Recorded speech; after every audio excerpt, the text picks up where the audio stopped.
আসসালামু আলাইকুম রাহমাতুল্লাহ। আশা করি আল্লাহর অশেষ রহমতে আপনারা সকলে ভালো আছেন, সুস্থ আছেন।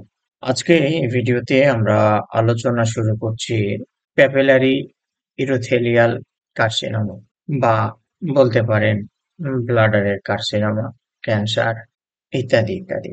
আমরা আহ, আলোচনা করব পিইউসি কি, কত প্রকার, এর স্টেজগুলো, লক্ষণগুলো, কারণসমূহ এবং এই রোগকে নির্ণয়ের জন্য আমাদের কি ধরনের পরীক্ষা-নিরীক্ষা করতে হয় এবং আমাদের হোমিওপ্যাথি কিছু গুরুত্বপূর্ণ মেডিসিন। আশা করি ভিডিওটা লম্বা হলেও শেষ পর্যন্ত শুনবেন, কাজে আসবে। খুব ছোট্ট কথায় যদি বলি, খুব অল্প কথায় যদি বলি যে পিইউসি বা প্যাপিলারি ইউরোথেলিয়াল কার্সিনোমা কি, সোজা কথা এটা হলো আমাদের যে মূত্রাশয় আছে তার এক ধরনের ক্যান্সার। অভ্যন্তরীণ স্তরে এবং অভ্যন্তরীণ স্তরের ঠিক পৃষ্ঠে এটা তৈরি হয় বা বিকাশ লাভ করে এবং আস্তে আস্তে সেখান থেকে বাড়তে থাকে। আস্তে আস্তে সেখান থেকে বাড়তে থাকে এবং ইউরোথেলিয়াল যে কোষগুলো আছে সেখান থেকে মূত্রনালী পর্যন্ত পুরো অংশটাই, মানে নালী যেখানে থাকে ব্লাডার সহ পুরো অংশটাই একটা সময় আক্রমণ করে ফেলে। তো সাধারণত পিইউসি দুই ধরনের হয়ে থাকে। একটা হচ্ছে নন ইনভেনসিভ আর একটা হচ্ছে ইনভেনসিভ। নন ইনভেনসিভ যতটুকু দেখেছি এটা খুব রেয়ার, মানে ওই স্টেজটাতে আমার মনে হয় কি রুগীরা ততটা গুরুত্ব দেয় না, কিন্তু আমি যে কেসগুলো দেখেছি সেগুলো সব ইনভেনসিভ, মানে মারাত্মক আক্রমণাত্মক এবং ছড়িয়ে গেছে এবং ছড়িয়ে গেছে আমাদের যে বা সোজা বাংলা কথায় মূত্রাশয় প্রাচীর থেকে নিয়ে ব্লাডার সহ পুরো অংশটুকুকে পুরো অংশটিকে ছড়িয়ে গেছে। বলে রাখা ভালো, এই ক্যান্সারের চিকিৎসা করা বেশ কষ্টসাধ্যের ব্যাপার। এই ক্যান্সারের ট্রিটমেন্ট করা বেশ কষ্টসাধ্যের ব্যাপার। আমরা যদি এটাকে পর্যালোচনা করি, স্টেজে ভাগ করি, তাহলে টিএনএম সিস্টেমের ওপরে ভিত্তি করে যেগুলো টিউমার থেকে ডেভেলপ করে, ছড়ায়, সেইগুলোকে আমরা টি দ্বারা প্রকাশ করে থাকি। টি দ্বারা প্রকাশ করে থাকি যেগুলো একদম নর্মাল স্টেজে হয়ে আছে, জাস্ট কার্সিনোমা, সেখান থেকে কোনো দিকে যাচ্ছে না, এগুলোকে মানে কথায় ছড়িয়ে পড়েনি, এগুলোকে আমরা টি1 দিয়ে প্রকাশ করি। এরপরে মূত্রাশয়ের অভ্যন্তরে নিচের কিছু টিস্যু সহ, নিচের যে বাংলায় বললে ওটা সংযোগ স্থল সহ, মানে ব্লাডারের যে ইয়াটাতে আসে, ইউরেটাস এসে যে ঢুকতেছে, এগুলাতে যদি ছড়িয়ে পড়ে, কিন্তু তাহলে ইউরেথ্রাতে এখনো আসেনি, তাহলে সেটাকে আমরা টি1 দ্বারা প্রকাশ করি। টি2 কখন হয়?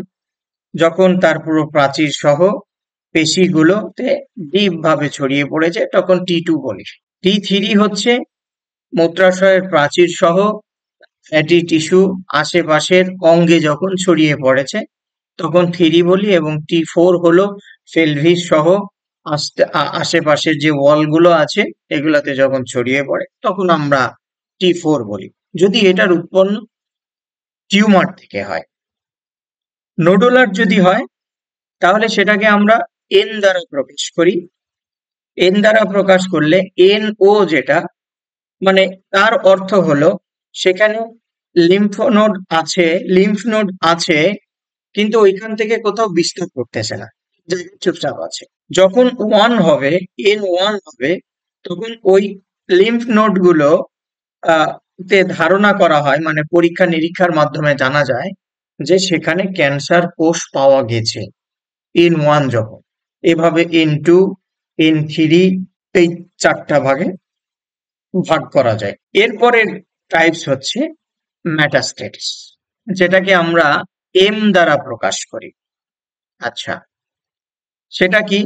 আপনার ওই যে লিম্ফ নোডের কথা বললাম, সেইখান থেকে ধরেন লিভারে চলে গেছে, ফুসফুসে চলে গেছে, স্পাইনাল কর্ড, ভার্টিব্রা সহ, মানে নির্দিষ্ট জায়গা থেকে যেই অর্গানটাই হয়েছে, যেই অংশটুকুতে হয়েছে, যেই রিজনটাতে হয়েছে, ওইখান ছাড়া আরো একটা অন্য অর্গান অন্য রিজনে ছড়িয়ে পড়া, ওইটা ছাড়া আরো একটা অন্য জায়গায় ছড়িয়ে পড়া, এবং সম্ভাবনা যে ওইখান থেকে আরো একটা জায়গায় ছড়িয়ে যাবে। আমি আমার মনে পড়ে 2018 সালের দিকের কথা। আহ ওনার লাম্বার স্পাইনে ক্যান্সারটা হয়েছিল। আমি 24 ঘন্টার ব্যবধানে দেখেছি এইটা লাং সহ, লিভার সহ পুরো অংশটা ছড়িয়ে পড়েছে এবং পরের দিন রোগী মারা গেছে। এটা কিন্তু খুব রেয়ার বিষয়, এরকম কিন্তু সাধারণত হয় না। আমি পরে ওনার ফ্যামিলি থেকে যতটুকু কেস নিয়ে জেনেছিলাম, উনি বাংলাদেশের কোনো একটা কলেজের টিচার ছিলেন, আহ এবং উনি প্রচুর পরিমাণে একা একাই বিভিন্ন বইপত্র নেড়ে ওষুধ খেতেন এবং পেন ক্লিয়ার খেতেন, প্রচুর ছড়িয়ে পড়েছে। আমি এমন পেয়েছি, এরকম আপনাদের সঙ্গে নাও মিলতে পারে, কিন্তু অভিজ্ঞতা যেটা পেয়েছি সেটা আমি আপনাদের সঙ্গে শেয়ার করলাম। মেটাস্টেসিসের পর্যায়ে এখানে আমরা তিনটা ভাগে ভাগ করি। নাম্বার ওয়ান হচ্ছে MO বলি, মানে ক্যান্সার দূরবর্তী কোনো লিম্ফ নোড বা অঙ্গে কোনো ছড়ায়নি।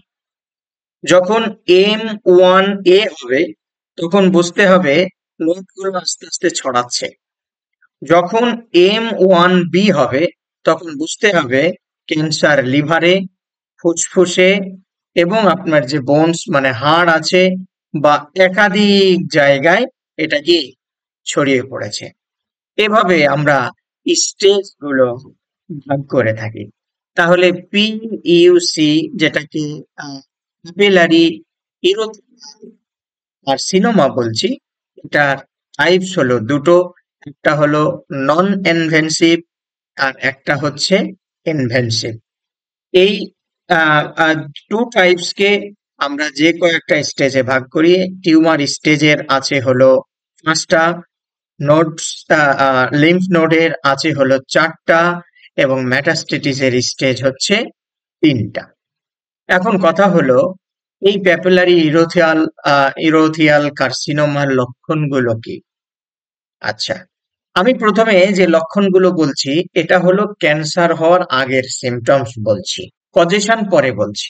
ধরেন যে ওই যে ফার্স্ট স্টেজ, মানে এখনো ছড়িয়ে পড়েনি বা উৎপন্ন এখনো হয়নি, সেই স্টেজে প্রথম যেটা পাওয়া যায় সেটা হলো হেমাচুরিয়া, মানে প্রস্রাবের সঙ্গে রক্ত যেতে পারে বা যায়। হেমাচুরিয়া মানে যাচ্ছে, হয়তো রোগী গুরুত্ব দেয় না, পাশের ফার্মেসিতে যায়, ওষুধ খায়, বা আমাদের হোমিওপ্যাথিতে আসলে আমাদের বিভিন্ন ধরনের ওষুধ আছে হেমাচুরিয়ার, আমরা দিয়ে দিই, ভালো হয়ে যায়। কেউ বা আবার গুরুত্ব দেয় না, আর নেই, শেষ, এরকম হতে পারে। আচ্ছা, হেমাচুরিয়া। তারপরে যেটা পাবেন সেটা হলো প্রস্রাব যখন করছেন ডিউরিং ইউরিনেশন তখন ব্যথা হবে। তখন কি হবে? ব্যথা হবে। প্রস্রাবের সময় জ্বালা পোড়া করবে।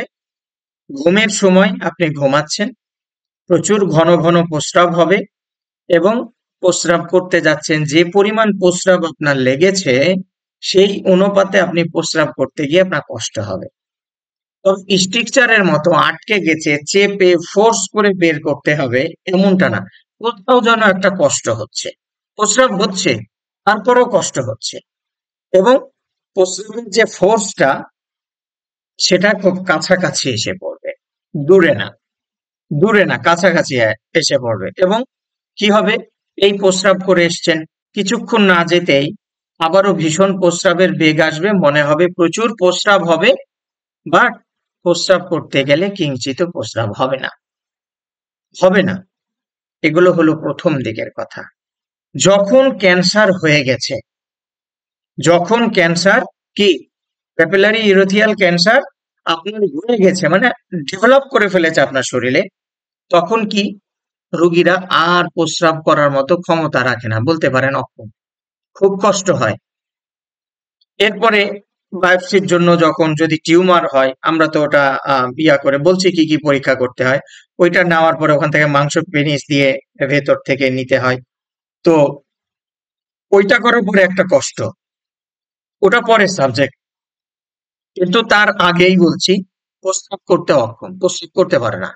এরপরে আপনার পেটের রাইট সাইড অথবা লেফট সাইড, যদি লেফট সাইডে হয় তাহলে লেফট সাইডের দিকে, এবং রাইট সাইডের যদি হয় কিডনি থেকে যে টিউবটা আপনার ব্লাডারের মধ্যে ঢুকেছে তার মধ্যে যদি হয়, তাহলে যে কোনো এক সাইড ব্যথা হতে পারে।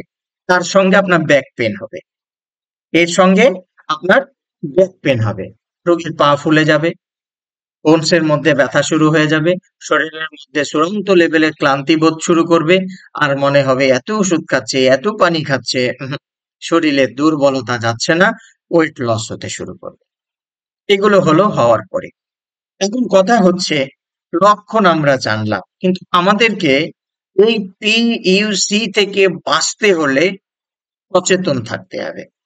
সচেতনতায় আমি বলছি ইদানিং, বা আপনারাও আমার সঙ্গে একমত হবেন, বর্তমানে যে অবস্থায় আমরা বসবাস করছি, যে সিচুয়েশনে আমরা বসবাস করছি, এখন রোগমুক্ত থাকার একটাই উপায়, সেটা হচ্ছে রাত্রেবেলা পর্যাপ্ত ঘুমাইতে হবে। 10টা 5টা কোনো মাফ নেই। আপনার আধুনিকতা নামে যেগুলা নোংরামি করতেছেন, দুটো পায়ে হাত রেখে বলছি ছেড়ে দেন, সুস্থ থাকতে হলে। এভাবে কোনো ডাক্তার বলবে বলে মনে হয় না। ছেড়ে দেন, 10টা বাজবে, লাইট বন্ধ করেন, ফ্যান জুড়ে দেন, ঘুমিয়ে পড়েন। সকালবেলা যত তাড়াতাড়ি পারেন বিছনা ছাড়েন। এরপরে যারা যে ধর্মে আছেন নামাজ কালাম পড়েন, যারা অন্য ধর্মে আছে তারা আপনারা ধর্মীয় কাজ করেন, করে হাঁটে আসেন। করে কি প্রকৃতির বাতাসে হেঁটে আসেন। মাঠ থাকলে মাঠে যান। বাড়ি গ্রামে হলে বাড়ির পেছনে যদি বড় গাছ বাগান থাকে সেগুলোতে যে একটু দৌড়াদৌড়ি করেন। এরপরে যার পড়াশোনার কাজ পড়াশোনা করেন, যার চাকরির কাজ চাকরিতে যান, যার মাঠে কাজ সে সেখানে যান, যার যেখানে ইচ্ছা যান, কোনো সমস্যা নাই, কোনো সমস্যা নেই। কিন্তু আল্লাহর হস্তে ঘুম ঠিক করে। 2 নম্বর কথা হচ্ছে, রাত্রেবেলা কম খান। সুস্থ থাকতে হলে রাত্রে খায়েন না। এই যে এখনকার কোন ঢং, বিয়ে শাদী হওয়ার কথা হইলো সকালে দুপুরে, হয় হলো রাত্রেবেলা 2টার পরে, খায় দায় আর বিশাল বড় এরকম হয়, আর হসপিটালে গিয়ে দৌড়ায়, আর দুর্নাম করে কি বাংলাদেশের ডাক্তারের ওষুধে কাজ করে না। কত ছাড়ারা কোথাকার, কি বলবো এর থেকে আর। লজ্জা থাকলে এখনই, সুস্থ থাকার ইচ্ছা থাকলে এখনই ওগুলো পরিহার করেন, ও দাওয়াতগুলোকে ক্যান্সেল করে বলেন দুপুরে দাও যাচ্ছি, কিন্তু রাতে না। তে ভারী খাবার খায়েন না, একটু সালাদ তৈরি করেন, তাহলে একটা ডিম খান, দুটো কলা খান, থেকে যান, থেকে যান। যত মাছ মাংস আছে সকালবেলা খান, দুপুর থেকে ভারী খাবার কমিয়ে ফেলেন। খাবার দাবারে লাগাম টানেন। যাদের ডায়াবেটিস, যাদের ইউরিক অ্যাসিড বেড়েছে, আপনারা আরো ফুল কন্ট্রোলে চলে যান। তারপরে একজন অভিজ্ঞ হোমিওপ্যাথি ডাক্তার অথবা একজন এলোপ্যাথি ডাক্তারের কাছে গিয়ে আপনার সমস্ত মনের কথাগুলো খুলে চিকিৎসা নেন, দেখেন আপনি আগের অবস্থায় ফিরে যাবেন। কিন্তু শুধু যদি ডিপেন্ড অন মেডিসিন, মুখ দিয়ে ওটাই বলবেন বাংলাদেশের ডাক্তার ভালো না, এটা বাংলাদেশের ডাক্তারের দোষ না আপনার দোষ। আপনারা ভাবতেছেন বাংলাদেশের ডাক্তাররা আমরা অনেক ওষুধ লিখি তাই আমরা খুব বাজে। অন্যান্য দেশে ওগুলা গ্রুপিং করে লেখে, একটা ওষুধের মধ্যে 5টা ওষুধ থাকে, আরো রিক্স এগুলা। খাওয়ার আগে ভেবে খায়েন, না হলে মিলায় নিয়েন আমার কথাগুলো কোনো বড় প্রফেসরের কাছে গিয়ে, যে এই ছেলেটা এই কথা বলেছে আসলে কি সত্য, দেখবেন মুচকি হাসবে, কিছু বলবে না। আচ্ছা, কথা হচ্ছে কারণ কি। প্রথম কারণ, আপনার যদি বংশে থাকে, আপনার বংশে যদি কারো থাকে, আপনি ডিএনএ তে জিনগত পরিবর্তন ঘটিয়ে আপনার মধ্যে হতে পারে, যেটাকে আমরা মিউটেশন বলি। মিউটেশন, কোষগুলোর পরিবর্তন হয়, প্রয়োজনের থেকে বেশি দিন বাঁচতে শুরু করে, ওরা মরে না, সংখ্যা বেশি হয়, ফুলে টিউমার হয়, এরপরে কোষগুলো পরিবর্তন ঘটে, সেটা বোঝা যায় না, একটা সময় এমন ভাবে বোঝা যায় যখন ক্যান্সার হয়ে গেছে। মিউটেশন সে কারণে হতে পারে। আচ্ছা, এরপরে হলো আরো যেগুলো জেনেটিক্স বললাম। পরিবারে যদি এই মূত্রাশয়ের ক্যান্সার থাকে তাহলে পারিবারিকভাবে আপনি পেতে পারেন। অন্যান্য যেগুলো আছে তার মধ্যে প্রথম কথায় যেটা বলবো সেটা হচ্ছে স্মোকিং, ধূমপান করা। এখন তো অনেকে ধূমপান করেই, সেটা প্রথম থেকেই দেখে আসছি। ভ্যাপিং করে, পাইপ খায়, এরপরে কেন এগুলা খাবেন? আমাদের সিগারেটে কি আছে? প্রচুর পরিমাণে রাসায়নিক আছে, সেগুলো আপনার প্রস্রাবে মিলিত হচ্ছে। মিলিত হওয়ার ফলে মূত্র মূত্রাশয়ের যে কি এন্ডোথেলিয়াল বলা হয় মনে হয় এটাকে, এন্ডোথেলিয়ান, ভুল যদি না বলি, এখন মিসিং হচ্ছে একটু, অবশ্যই এটাই হবে এন্ডোথেলিয়াল। এখানে ক্ষত তৈরি করে, ক্ষত তৈরি করে বা তার ক্ষতি করে, অসুস্থ বানায়। এরপরে হলো এগুলা জমে থেকে থেকে একটা সময় মূত্রথলি ক্যান্সার হচ্ছে। আচ্ছা, ২ নাম্বার কথা হলো, ২ নাম্বার একটা ধূমপান বললাম। ২ নাম্বার হলো পরিবেশজনিত কারণে। পরিবেশজনিত কারণে। এখন পরিবেশজনিত কারণে কোনগুলো সেগুলো বলছি। যেমন কিছু পেশার জন্য আ আ এগুলো হতে পারে। যেমন যারা রাবার ফ্যাক্টরিতে কাজ করেন, যারা টেক্সটাইলে কাজ করেন, যারা টেক্সটাইল মানে গার্মেন্টস সে যারা কাজ করেন, যারা পেইন্ট নিয়ে কাজ করেন, যারা চামড়ার শিল্প কলকারখানায় কাজ করেন, এদের পি ইউসি হতে পারে, বা ব্লাডার ক্যান্সার হতে পারে, বা মূত্রথলির ক্যান্সার হতে পারে, বা ইউরিনারি ট্র্যাকের ক্যান্সার হতে পারে, হতে পারে।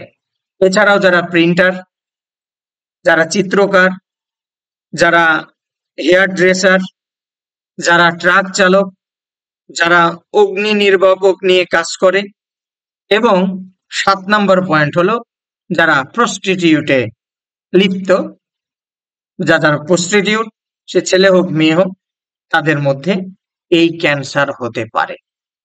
আমি গত কালকেই, গতকালকের আগের দিন আর কি, আপনার আমার পেজে দেখবেন এই পিইউসিএ একটা রোগীর আমি হিস্ট্রি বা ভিডিও দিয়েছিলাম। উনি চট্টগ্রাম থেকে ঢাকায় আমার কাছে দেখাতে এসেছিলেন। তো ওনার হিস্ট্রি নিলাম, দুটো জিনিস ওনার মধ্যে পেয়েছি। উনি বাইরের দেশে টেক্সটাইলে কাজ করতেন, এবং উনি স্মোকিং করতেন একটা সময়, এবং এই কাজের সূত্রে ওভারটাইম সহ উনি দীর্ঘ সময় প্রস্রাব ধরে রাখতেন, করতেন না। ওনার এমনও দিন গেছে ইটের কুচির মতো কালারের প্রস্রাব হয়েছে, এবং এই সিমটমসটা যেদিন ডেভেলপ করে, এই রোগে উনি আক্রান্ত হন, ফার্স্ট সাইন সিমটমস যদি বলেন, তো উনি বলছে আমার ওই ইটের কালারের মতো আগে প্রস্রাব হয়েছে। তারপরে ব্যথা, আমি অনেক আমার ভাগ্নার কাছে ওষুধ খেলাম, অ্যান্টিবায়োটিক খেলাম, কাজ হয় না। পরে এসে দেখি যে আমার এই অবস্থা। আচ্ছা, এবং আচ্ছা, তাহলে এই পয়েন্টগুলো গেল।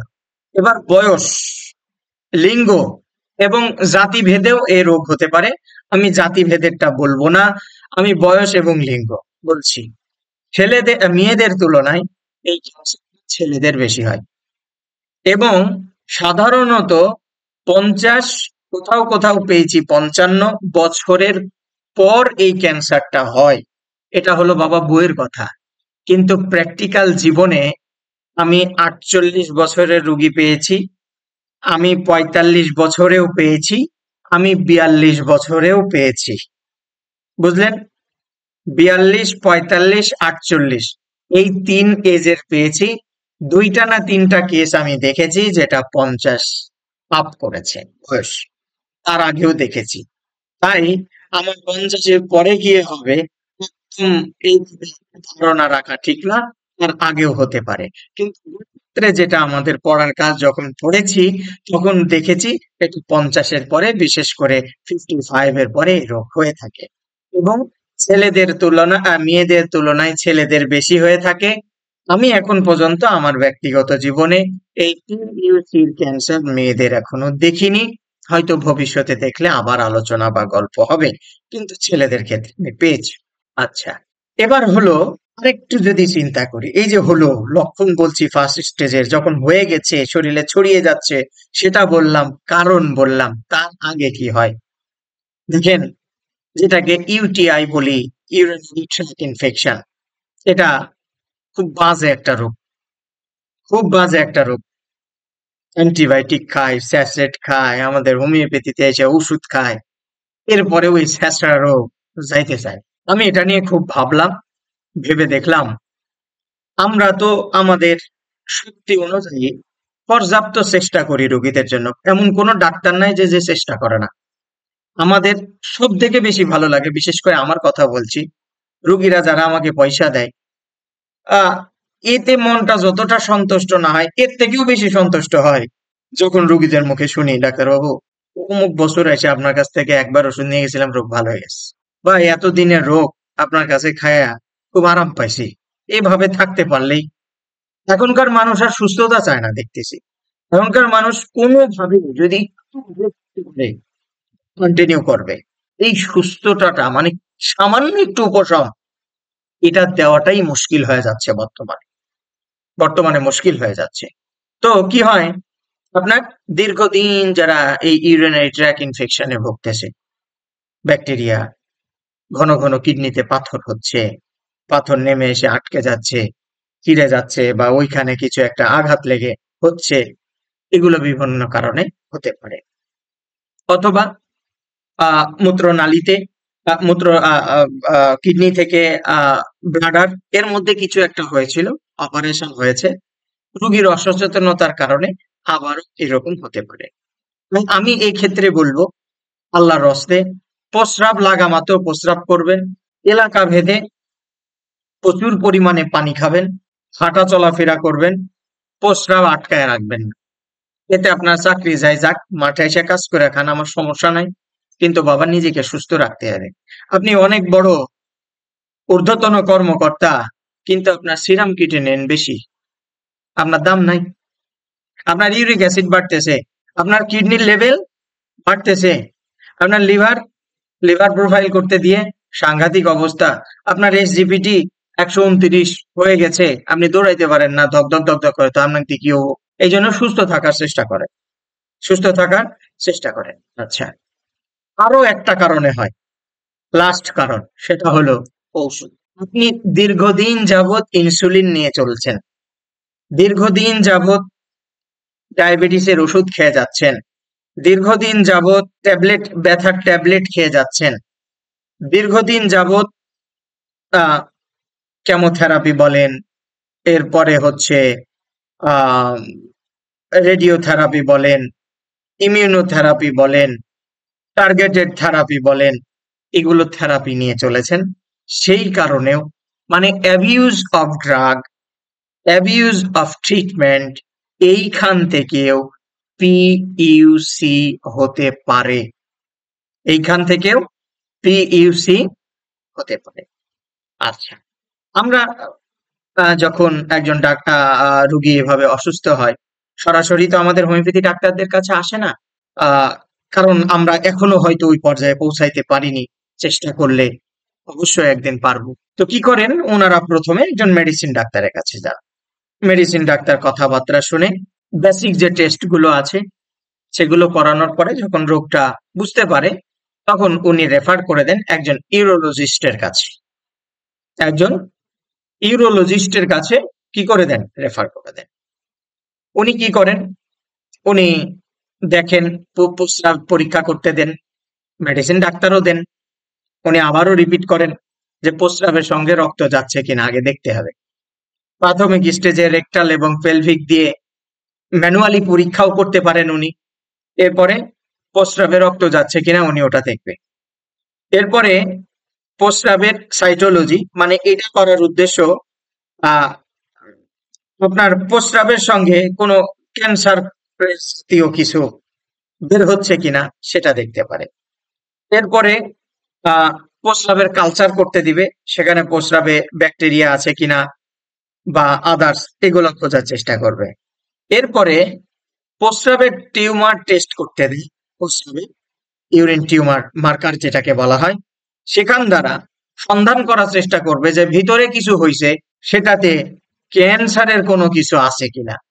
কারণ আপনার ওই টিউবের যে ভিতরের পার্টে হচ্ছে, অভ্যন্তরীণ পার্টে হচ্ছে, ওই সাইড দিয়ে তো বের হচ্ছে, তাহলে আসতেছে, অবশ্যই আমি সেখানে পাবো, এটা করতে দিই। যখন এটা মেটাস্টেটিসের দিকে যায়, কতখানি যাচ্ছে, কোন দিকে যাচ্ছে, সেক্ষেত্রে আমরা ক্যান্সার মার্কার বলে যে টেস্ট 2-3টা আছে, সেগুলো অনেক সময় হতে পারে, প্রয়োজন হতে পারে। তবে ওইটা কেমোথেরাপির পরেই সাধারণত বেশি করা হয়, বা অনেক সময় প্রথমেও করা হয়, প্রয়োজন হতে পারে। এছাড়াও সিস্টোস্কোপি করতে হয়। বায়োপসি যখন আমাদের ক্লিয়ার চলে আসলো, বা সিটি স্ক্যান করে বা সিস্টোস্কোপি করে, হ্যাঁ এখানে আছে, এটা ক্লিয়ার, তারপরে আমরা কি করি, বায়োপসির জন্য যাই। বায়োপসির জন্য যাই, তারপরে যেটা করতে হয় সেটা হলো TURBT, এই টেস্টটা করতে পারি, এমআরআই, সিটি স্ক্যান করতে পারি। এগুলো করে ফাইন্ড আউট করে রিপোর্ট আসে কোন স্টেজে আছে, কি কি ইত্যাদি। চিকিৎসার মধ্যে সরাসরি দু ধরনের চিকিৎসা। যদি ছড়িয়ে না যায়, ওই জায়গাটায় কেবল হয়েছে, মানে ফার্স্ট স্টেজ, সার্জারি করে বাদ দিয়ে দিলেন, ঝামেলা শেষ। তারপরে সচেতন থাকলেন। আরেকটা হলো ছড়িয়ে গেছে, তৃতীয় এর কথাই বলি, যেই অংশটুকু ছড়িয়ে গেছে কেটে বাদ দিয়ে দিন। আচ্ছা, ছড়িয়ে গেছে, তারপরেও এর মধ্যে আমি কোনো ধরনের ভয়ঙ্কর কিছু পাচ্ছি না, সেক্ষেত্রে অনেক সময় মেডিসিন দিয়ে, থেরাপি দিয়ে, কেমোথেরাপি দিয়ে ডাক্তাররা চেষ্টা করে যে হ্যাঁ, যদি এই থেরাপি দিয়েই চলে যায় তাহলে তার অপারেশন করতে হলো না। এই ট্রিটমেন্ট ম্যানেজমেন্টের মধ্যে যারা হোমিওপ্যাথির প্রতি কি বলবো, মানে চিন্তা করে, তো হোমিওপ্যাথি কি, ওই যে সমাজে যে সামনে কোনো গতি শেখায় হোমিওপ্যাথি, এত বড় অপারেশন করতে হবে, কেমোথেরাপি দিতে হবে, অনেক টাকা পয়সার একটা ব্যাপার আছে, যায় একটা হোমিওপ্যাথি ডাক্তারের কাছে যায়, আশেপাশে খোঁজ লাগায় যে কেটা ভালো আছে বলো, ওই পর্যন্ত যাবো। এখন সে ডাক্তার যদি ভালো হয়, রুগী আসলে এই যে যতগুলো বিশ্লেষণ আমি করছি, যতগুলো বলছি, এগুলো সব কিছু ওই পরীক্ষা নিরীক্ষার কাগজ দেখে কি করে, ডাক্তার আগে বোঝে।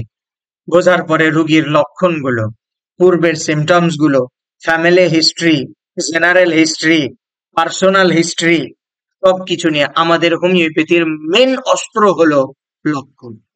লক্ষণ। তাই যারা হোমিওপ্যাথি চিকিৎসা নিতে আসবেন, আপনার রোগের উৎপত্তি কিভাবে হলো সেটা অনুসন্ধান করে নিয়ে আসার চেষ্টা করবেন, জানা বোঝার চেষ্টা করবেন, এবং একজন অভিজ্ঞ হোমিওপ্যাথি ডাক্তারের কাছে গিয়া মন খুলে কথা বলবেন।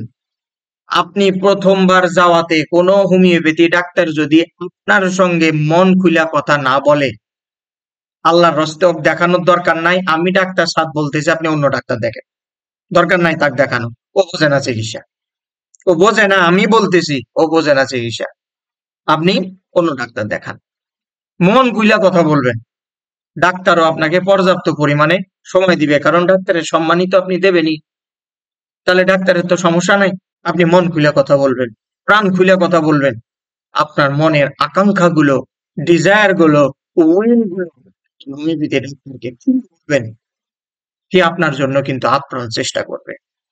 চেষ্টা করার বলে আমাদের হোমিওপ্যাথিতে উল্লেখযোগ্য কিছু ওষুধ আছে, এর বাইরেও বহুত ওষুধ আছে, এর বাইরেও বহুত ওষুধ আছে, কিন্তু আমি অনেক সময় দেখেছি কোনিয়ামের মতো মেডিসিন, ক্যান্থারিসের মতো মেডিসিন, টেরিবেন্থিনের মতো মেডিসিন, সিকেলিকরের মতো মেডিসিন, মার্করের মতো মেডিসিন, কার্সিনোসিনের মতো মেডিসিন, থুজুর মতো মেডিসিন আমাকে অনেক সফলতার দিকে নিয়ে গেছে, রোগী ভালো করতে সাহায্য করেছে। কেন কেন রোগী ভালো হলো? কারণ হচ্ছে রোগী আমার সঙ্গে মন খুলে কথা বলছিল, আমিও মন খুলে রোগীর সঙ্গে কথা বলছি এবং রোগীর জন্য চেষ্টা করছি। ডাক্তার শুধু দৌড়াবে, রোগী আপনি ভালো হবেন না, রোগী ভালো হবে না। আবার রোগীর শুধু দৌড়াবে, ডাক্তার দৌড়াবে না, তাও ভালো হবে না, তাও ভালো হবে না। ব্যাঙের ছাতার মতো উলিতে গলিতে হোমিওপ্যাথি ডাক্তার ছড়ায় গেছে। হোমিওপ্যাথি চিকিৎসা নেওয়ার আগে আমি একজন হোমিওপ্যাথ হয়ে বলছি, ডাক্তারকে যাচাই বাছাই করে বুঝে শুনা এরপরে যাওয়ার চেষ্টা করবেন, এরপরে যাওয়ার কি করবেন, চেষ্টা করবেন, ইনশাল্লাহ আপনি উপকৃত হবেন। এই জীবনে বর্তমান সময়ে সুস্থ থাকতে হলে দুটো জিনিস ধরে রাখবেন, একজন অভিজ্ঞ ডাক্তার সিলেক্ট করে রাখবেন, সেটা হোমিওপ্যাথি, একজন অভিজ্ঞ ডাক্তার সিলেক্ট করে রাখবেন যে অ্যালোপ্যাথি।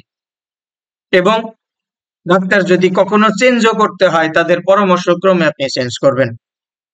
একজন মেডিসিন, একজন হোমিওপ্যাথি, তারা আপনাকে হেল্প করবে কোন বিশেষজ্ঞর কাছে, কোন বিষয় নিয়ে কখন আপনার কাছে যাইতে হবে। আর জেনারেলি যদি তারা ভালো করতে পারে, তাদের আওতার মধ্যে থাকে, তারা তো ওষুধ দিল, খরচও বেঁচে গেল, আপনিও সুস্থ জীবন ফিরে গেলেন। তবে কথা হচ্ছে একটাই, বর্তমান সময়ে সুস্থ থাকতে হলে সচেতনতার বাইরে কোনো কথা নেই। আশা করি এই পুরোটা সময় আমার কথাগুলো শুনে, আমার আলোচনা শুনে আপনারা উপকৃত হলেন, আপনাদের জীবনে কাজে আসবে। আমি ভিডিওগুলো এমনভাবে তৈরি করি যেটা সাধারণ মানুষেরও উপকারে আসবে, আমার ডাক্তারদেরও উপকারে আসবে, আমার ছাত্র বন্ধুদেরও উপকারে আসবে এবং মানুষ সচেতন হবে। কারণ আমার এই ভিডিওগুলো করার উদ্দেশ্য একটাই, মানুষকে সচেতন করা। সচেতন করা, সচেতন না হইলে আমার একার পক্ষে এত মানুষের ট্রিটমেন্ট করা বা আরেকজনের কাছে সম্ভব না। 17-18 কোটি মানুষ, ডাক্তার কয়টা আমরা? ডাক্তার কয়টা বলেন? সম্ভব না। তাই আল্লাহর হস্তে সচেতন থাকবেন। যারা ডাক্তাররা দেখতেছেন, রোগীদেরকে সচেতন হতে বলবেন। তাহলে উভয়ই আমরা মঙ্গলময় জীবনে বসবাস করব। আজ এখানে রাখছি। ভালো লাগলে অবশ্যই কমেন্টস করে জানিয়েন এবং ভিডিওগুলো শেয়ার করবেন। এই শেয়ারটাও অন্য একটা মানুষ দেখে যদি সে সচেতন হয়, সেই সদকায়ে জারিয়া, সেই সওয়াবটা আপনিও কিন্তু পাবেন। সেটা কিয়ামতের মাঠে বুঝতে পারবেন যে তার দরকার কত আছিল, এই জীবনে বুঝতে পারবেন। আজ এখানেই রাখছি। আল্লাহ হাফেজ।